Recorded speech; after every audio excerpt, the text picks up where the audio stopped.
Olá, sejam todos bem-vindos mais uma vez ao nosso Planecast, o nosso podcast da Plane Aviation. Hoje, recebendo a Lynn da Straton Capital, uma empresa de investimentos offshore, e a gente vai abordar alguns assuntos relacionados aos seus investimentos fora do Brasil. Lynn, seja super bem-vinda, você que já participou do nosso café da manhã aqui algumas semanas atrás e já está se tornando meio que um hábito a gente ter a palestra no sábado do nosso café da manhã e abrir esse conhecimento para um público maior, né, esse público que nos assiste. Então seja muito bem-vinda e obrigado por estar aqui com a gente hoje. Obrigada, Cabral. É um prazer estar aqui novamente, falar do assunto que eu gosto tanto e publicar e divulgar um pouco mais de investimentos para os brasileiros. Esses investimentos no exterior que parecem tão inatingíveis, mas na verdade elas são acessíveis a praticamente todo mundo.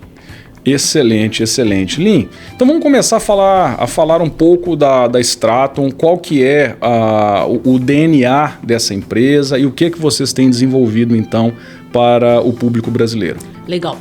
Então, Straton é uma empresa de gestão de recursos que o público-alvo são brasileiros que queiram internacionalizar seus recursos. Oferecemos carteiras administradas para os brasileiros investir no exterior. Então, por que carteira administrada e por que público-alvo brasileiro, né?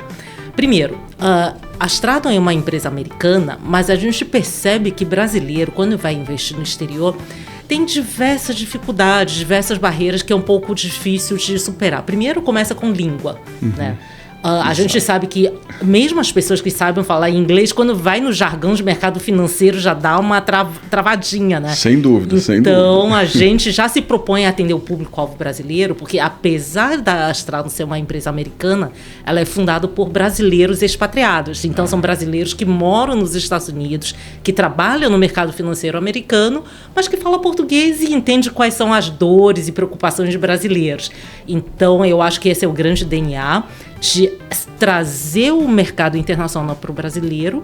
E o segundo, carteira administrada. Por que carteira administrada? Quando eu falei das barreiras que o brasileiro tem, né, uma barreira é...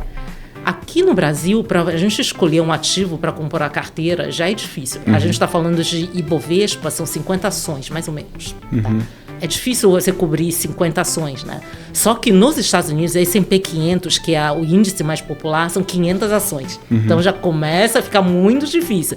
Isso estou falando só dos Estados Unidos. Você ainda pode aplicar, com a base nos Estados, você pode aplicar em ações alemães, britânicas, chinesas, taiwanesas. Então é um mundo de ativos, né? Então essa barreira para um investidor que somente está no Brasil, quando ele vai para lá, é muito difícil escolher os ativos. Então a nossa proposta de carteira administrada significa nós vamos gerir essa carteira de acordo com o perfil do cliente. Então, se o cliente assim, tem mais apetite a risco, a gente vai compor uma carteira, vai selecionar esses ativos para os clientes e tira aquela sobrecarga, sabe, do investidor. Putz, eu fui apresentada, por exemplo, a 3 empresas, a Ford, a GM e a BYD. Qual deles escolher? É difícil, né?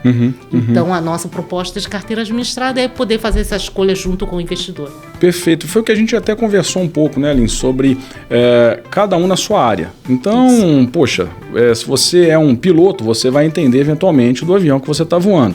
Agora, se você era um gestor de uma carteira de investimentos, né, nada melhor do que pessoas especialistas na área para gerir essa carteira. E como que funciona os produtos então da Straton? Eu, quanto brasileiro, como que eu faço para investir no exterior? Então, quando a gente fala de investimento offshore, o que o público consegue entender é que a gente não está investindo em ativos brasileiros somente, né? Eu consigo alocar um recurso fora do país e investir em alguma moeda forte, como dólar, ien e por aí vai, né? Exatamente. Assim, de prática, né? Quando uma pessoa vai investir no exterior, o primeiro passo que ele tem que tomar é abrir uma conta numa instituição financeira no exterior. Aí essa instituição financeira, cada um pode escolher o seu, né? Pode ser uma empresa brasileira que tem a subsidiária fora, ou pode ser uma empresa puro sangue americano, ou puro sangue britânico, por exemplo. Tá?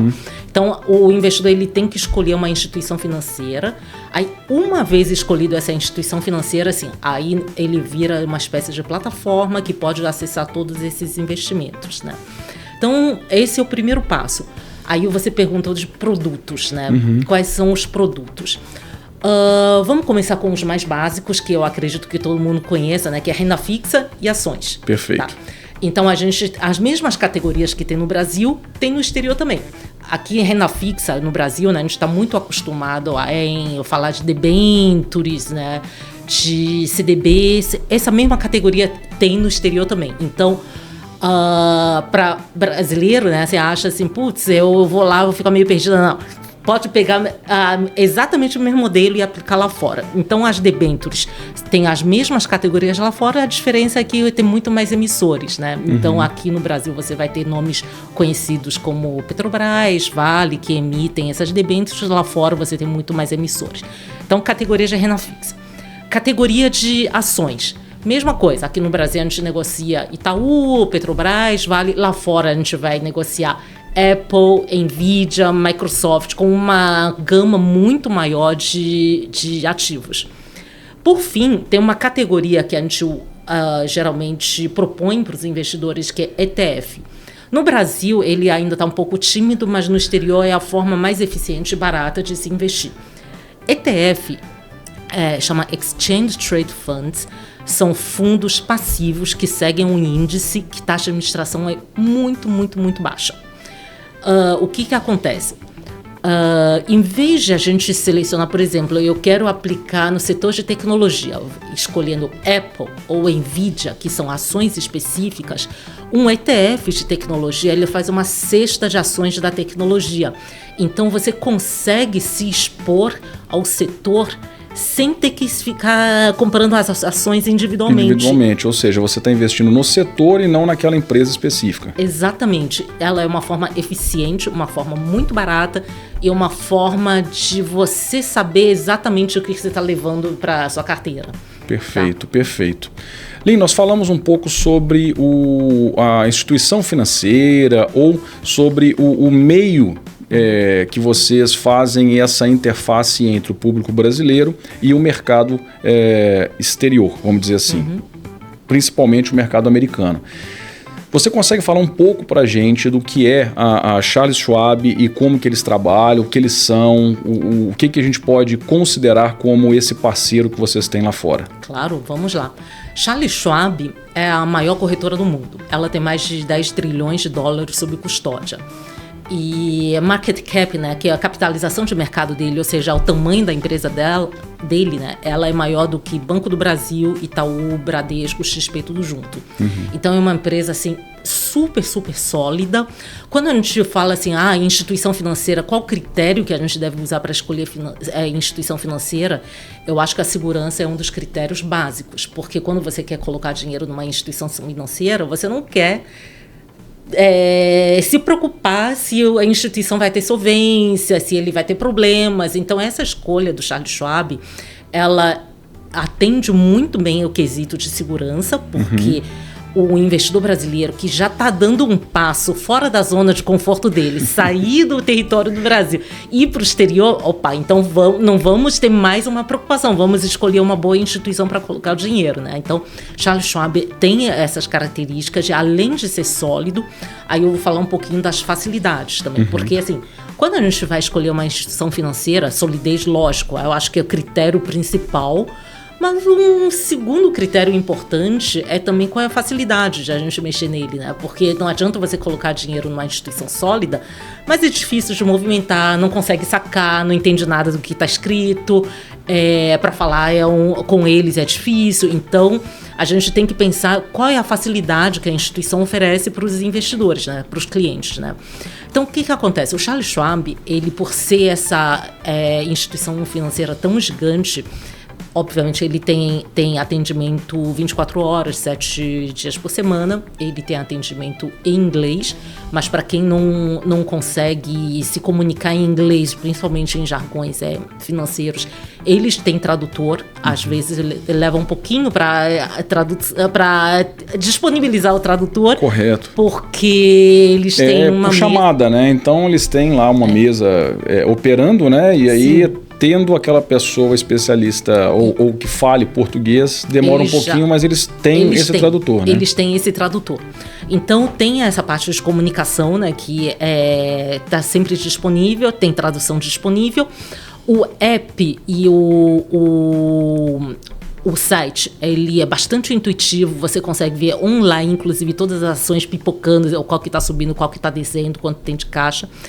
Além disso, você tem cartão de débito internacional totalmente sem tarifa, então esse é uma facilidade a mais, né? Além de todo o investimento. Esse recurso no exterior, essa conta, né? O investidor ele pode receber dinheiro de terceiros, pode enviar dinheiro para terceiros, então não é somente receber e enviar somente do mesmo titular. Não, ele tem então facilidade, tipo, você precisa mandar dinheiro para comprar um carro, comprar uma moto, mandar para o primo, você pode usar essa conta. Uhum. E assim, agora eu vou falar o grande diferencial, eles te dão um cheque. Você consegue imaginar? Eu acho que faz quando você falou na palestra do cheque, né? Teve o pessoal mais novo falou, mas o que é isso, né? Exatamente. Quando eu recebi meu cheque, eu falei assim, nossa, o que eu faço com isso? Faz 20 anos que eu não vejo cheque aqui no Brasil. Então, mas recebe um talão de cheque também. Recebe um talão de cheque. Interessante. Então, o que você falou sobre a Charles Schwab, além de produtos financeiros tradicionais, ou eles operam como um banco, tem também essa parte de uma segurança numa instituição financeira sólida e já consolidada no mercado. Exatamente. Por falar em solidez e também blindagem de patrimônio, a gente sabe que, como você falou, né, o brasileiro ele não toma muito risco, né? O brasileiro ele não é um tomador de risco. Então hoje, como diversificar uma carteira? O que vocês utilizam como uma premissa para um investimento dos recursos dos brasileiros que estão com vocês? Tá. Claro, brasileiro não toma risco porque aqui a taxa de juros é muito alta, né? Então favorece ficar em renda fixa. Sem dúvida. Então eu acredito que esse tá no sangue de todo brasileiro, tá em renda fixa. E quando vai para o exterior, né? Primeira procura é sempre onde está a renda fixa no exterior. E aí a gente mostra uma possibilidade de renda fixa que hoje, circunstancialmente, está bom nos Estados Unidos, porque hoje a taxa de juros americana está na faixa de 4,5%. Ela é alta em relação ao histórico, né? Se a gente for olhar assim, teve anos e anos que a taxa de juros americana era 0,5%, 0,75%. Exato. Né? Então, hoje, renda fixa nos Estados Unidos ainda está valendo a pena. Pode ser que no futuro, quando voltar à normalidade, não vale mais a pena. Então, assim, quando a gente vai falar de diversificação, hoje a renda fixa faz parte, sim, de uma categoria que faz sentido. E quando eu falei, assim, de 4,5% de taxa de juros, é o título do Tesouro Americano. Correto. A gente consegue achar outros títulos de renda fixa que tenham uma rentabilidade maior, né? Então, assim, diversificação. O primeiro passo, renda fixa, hoje está bom para brasileiros que estão acostumados com renda fixa. Aí eu vou falar um pouco de ações.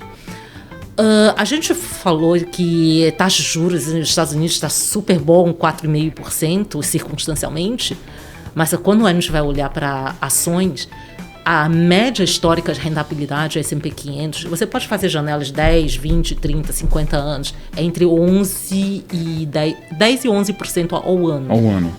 Então, só de largada, a gente está falando 6% acima. Ou seja, no mínimo o dobro. No mínimo o dobro, do que já está bom. Exatamente.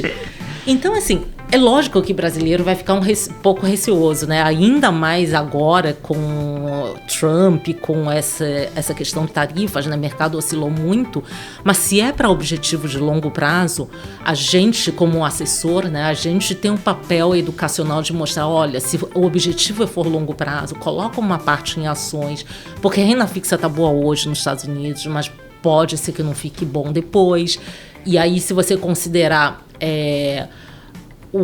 a oportunidade, o dinheiro que você está deixando na mesa, querendo ter uma segurança que num momento eu diria assim, uma segurança de curto prazo, mas no longo prazo, a renda variável, que é ações, né, ela acaba sempre superando a renda fixa, né?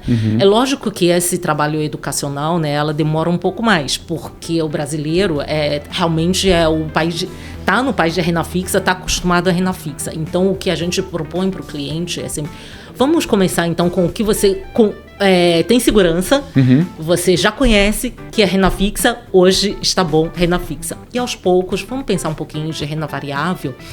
E a renda variável realmente a gente olhando um histórico mais longo, ele tem um prêmio em relação à renda fixa nos Estados Unidos. Perfeito. E aí eu puxo o gancho para um gráfico que você mostrou durante a sua palestra. E aí eu vou pedir para as meninas aí se elas conseguirem resgatar então o nosso gráfico e mostrar para o nosso ouvinte, né? Mostrar para o ouvinte e para quem está nos assistindo, né? Principalmente, porque quem está ouvindo não vai conseguir ver o gráfico. Tá. Mas enfim, você mostrou duas tendências em V, uma em 2008 com a crise do Lehman Brothers e da imobiliária, né? Perfeito. Depois você mostra o Covid-19 e depois começamos aí numa tendência de queda elevada com relação às taxações do governo Trump. Então, o que você tem para dizer com a performance histórica? E claro que estamos aqui em maio de 2025, você não tem uma bola de cristal para saber o que vai acontecer eventualmente no segundo semestre desse ano. Mas considerando a sua experiência com esses gráficos, o que você pode dizer para a gente, para quem está aí com muita vontade de investir no mercado americano? Olha, esse gráfico é muito legal porque mostra as quedas, né? E cada queda que foi assim, bem abrupta, né? O mercado teve pânico, tipo 2008 que você falou, né? Lehman Brothers vai acabar com o sistema financeiro americano, subprime vai jogar os Estados Unidos numa recessão que vai durar muito tempo para sair. Só que teve a queda e a recuperação muito rápida. O outro que você mencionou, né, a Covid, teve uma queda muito rápida e uma recuperação muito rápida. E agora, né, tem aquela máxima que o pessoal costuma falar no mercado financeiro. Dessa vez é diferente. Será que é diferente?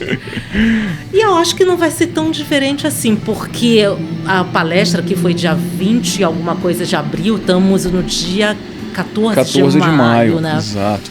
Eu posso te dizer que S&P 500 já está positivo neste ano, apesar de que este ano, que chegou a cair mais de 15%, ele já ficou positivo. Correto. Quando eu estive aqui no café da manhã, né, o Trump tinha colocado um bode na sala, elevando a tarifa para a China, né, para mais de 100%, e China retaliou do mesmo jeito, elevando para mais de 100%. E esse fim de semana agora, a China e os Estados Unidos sentaram na mesa para negociar.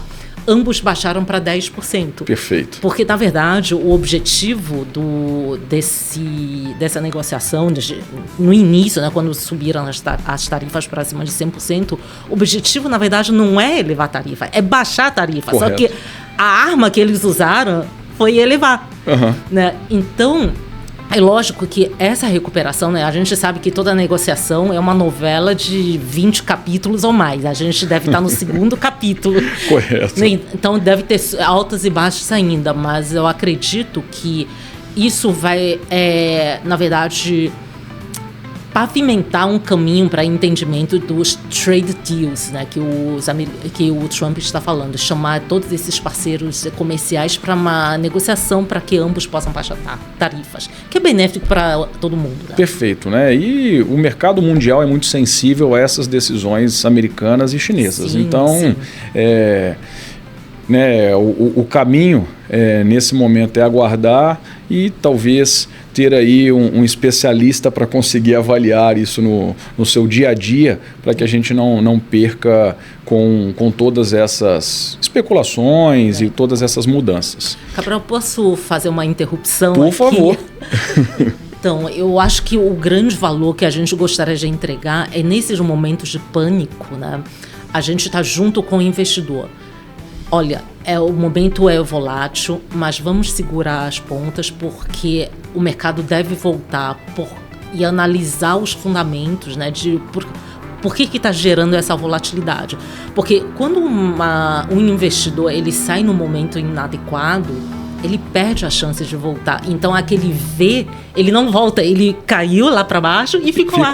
Né? Então, eu acho que esse é um grande valor que a gente gostaria de propor para os nossos investidores. Estar junto nas altas e nas baixas. Perfeito, perfeito. Muito bom.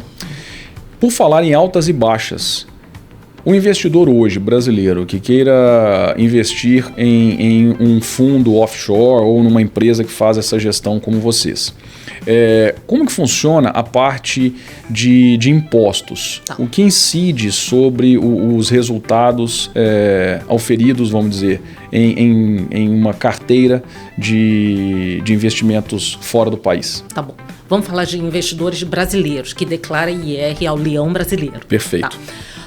Todos os ganhos, né, são tributados em 15%. É uma regra muito simples, é regra igual de ações, né? Você teve lucro em ações, você paga 15%.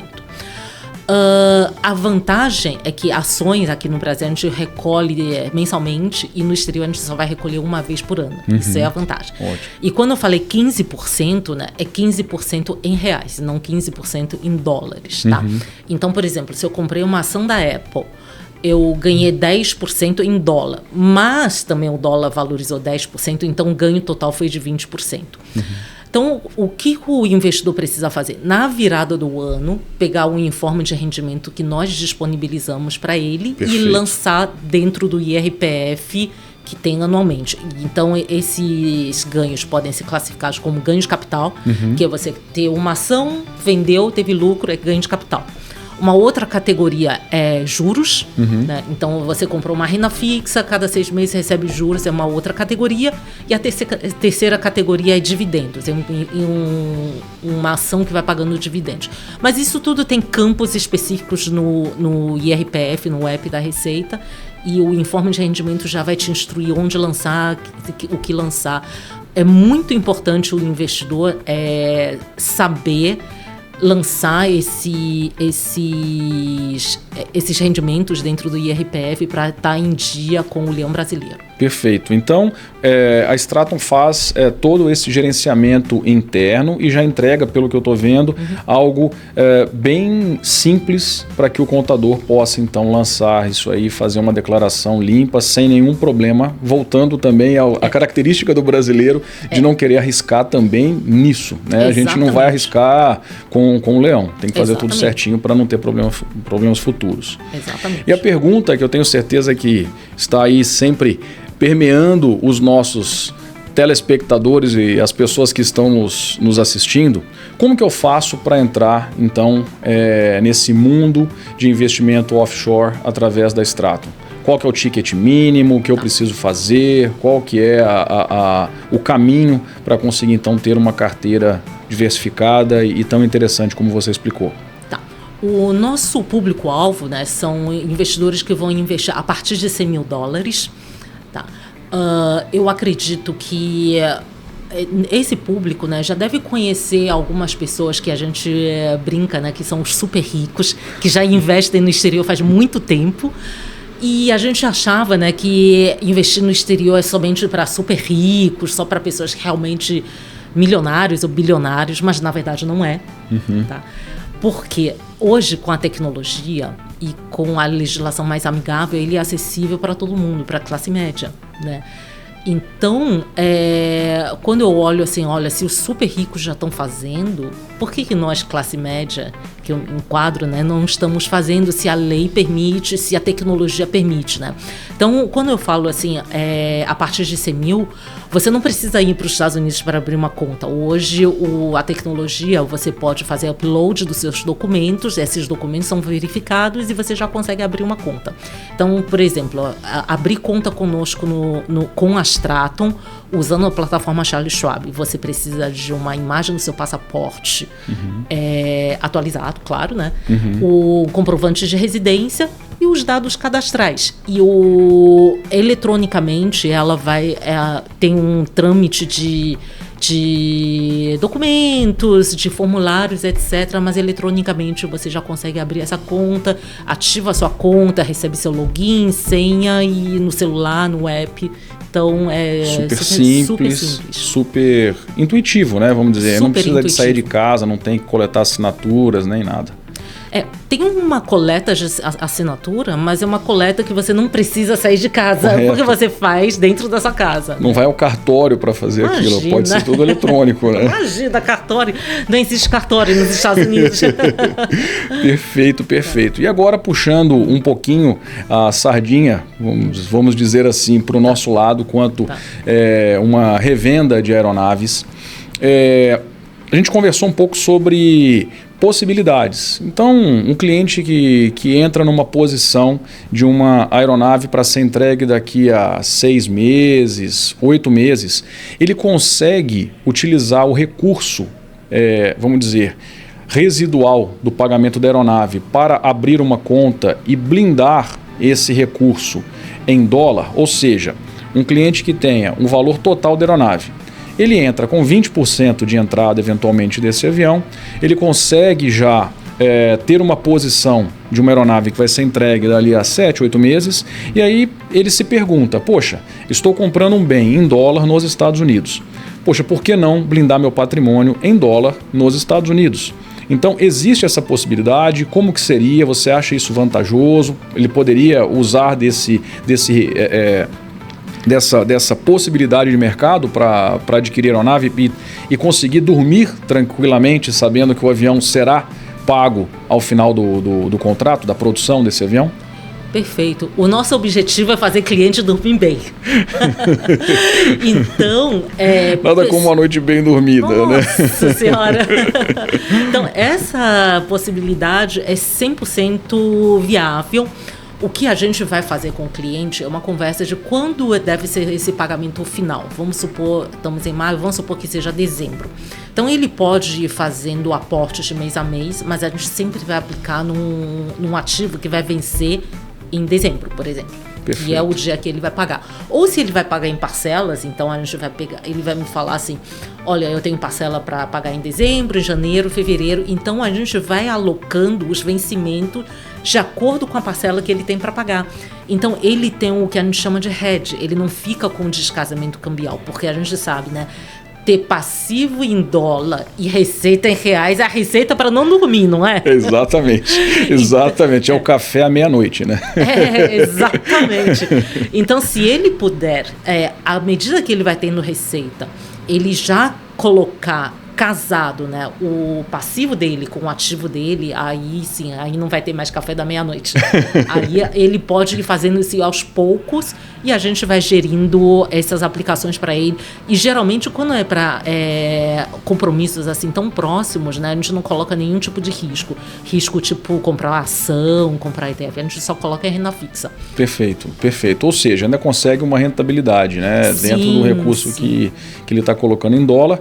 É uma segurança justamente para conseguir dormir com tranquilidade, sabendo que o bem será garantido ao final do processo. Exatamente. Lynn, depois dessa super aula de investimentos offshore, gostaria de te agradecer imensamente e convidar, né, todos os nossos clientes e amigos a eventualmente entrar em contato com vocês para tirar dúvidas, para eventualmente experimentar esses investimentos offshore. E queria que você deixasse então os seus contatos. Eu sei que as meninas vão colocar aí também na nossa imagem. E encerrando então, além de agradecer, pedir algumas dicas práticas, ou seja, o que você pode aconselhar essa pessoa que está nos assistindo, que chegou até esse momento aqui desse nosso podcast, já conseguiu talvez perder um pouco o medo, o receio, né, de investimentos offshore. Então, quais são as dicas finais e o que podemos aconselhar a esse nosso público? Legal. Primeira dica. Eu não sei se é dica porque minha avó já falava isso, que é não colocar todos os ovos na mesma cesta, né? Perfeito. Então, se a gente mora no Brasil, tem renda no Brasil, tem empresa no Brasil, tudo está no Brasil, alguma coisa a gente poderia tirar do risco Brasil. A gente poderia ter investimentos fora do Brasil. Porque se a gente tem renda, tem nosso salário, tem nosso patrimônio todo no Brasil, se o Brasil chacoalhar, tudo chacoalha junto, né? Então, uma parte no exterior Não vou dizer que a parte do exterior esteja blindado, mas vai chacoalhar momentos diferentes. Correto, né? correto. Então isso é uma... Não vou dizer que a minha dica é dica da minha avó. Tá? Muito bom. Eu acho que essa é uma dica. E a segunda é... eu vou esperar o dólar chegar a tanto para enviar recursos para o exterior. A minha dica é não faça isso, porque o dólar nunca chega no patamar que a gente quer. Então, o ideal é fazer aos poucos. E assim, o pessoal fala, né? O dólar é um ativo que foi feito para humilhar os economistas, porque economista nunca acerta, ninguém nunca acerta. Então, é uma boa prática ir fazendo aos poucos, sempre que acha que tem um recurso ocioso que já está fazendo sentido diversificar, vai fazendo aos poucos, porque o dólar nunca vai chegar na cotação que a gente quer. Tá. Muito bom. E muito obrigado mais uma vez por essa aula. Tenho certeza que as pessoas que tiveram oportunidade de assistir até aqui esse nosso podcast saem desse nosso bate-papo com muitas ideias e vontade de investir no exterior. Muito obrigado mais uma vez, obrigado por ter vindo, e a casa é sua. Quando quiser voltar, venha, porque estamos com as portas abertas para você. Eu que agradeço. Muito obrigada pelo convite. Estamos totalmente à disposição.